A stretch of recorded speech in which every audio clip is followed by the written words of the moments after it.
How different things are from the 1900s, the 20th century, to the 2000s, the 21st century. Well, maybe not as different as you think. Stay tuned.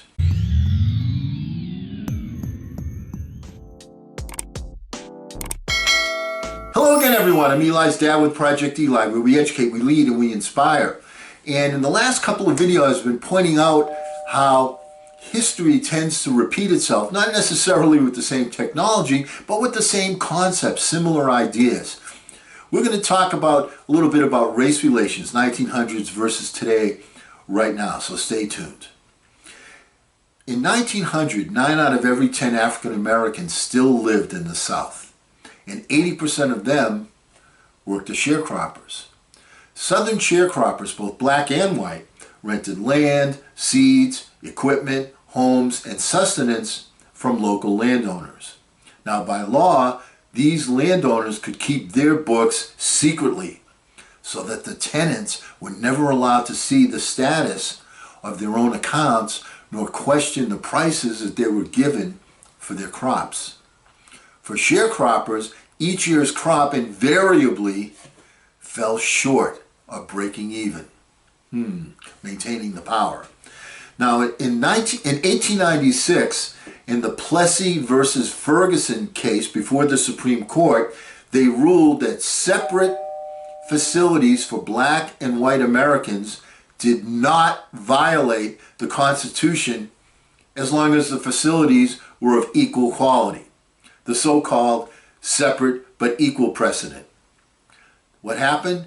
Whites-only signs appeared in restaurants, hotels, and bathrooms. In the South, white politicians enacted brutal legislation known as the Jim Crow laws.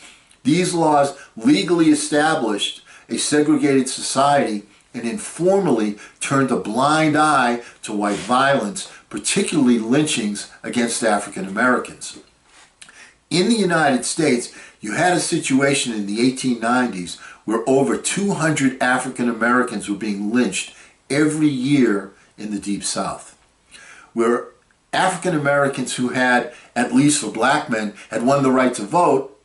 They lost it in the 1890s and the turn of the century with the imposition of white supremacy state constitutions throughout the region.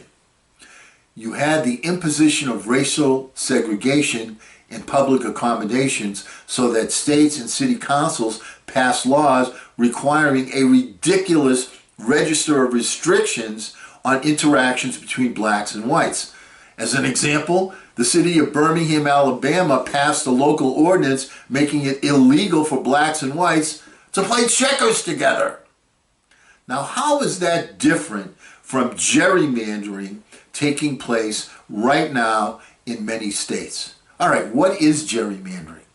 Okay, well, every 10 years, the United States takes a census, and the way we vote for president is based on population in certain places. Well, what gerrymandering is taking the boundaries so as to favor one particular party or one class of people. That is what's going on right now. You're seeing it happen in many states across the country. To maintain the imbalance of power of the rich and powerful at the expense of the rank and file and to the advantage of the wealthy and powerful. When the voice of a majority is censored by political manipulation, the only predictable result is the continuation of inequality among the populace. Yes, things are changing at an incredibly rapid rate. Knowledge is set to double every 2.5 to 3 years.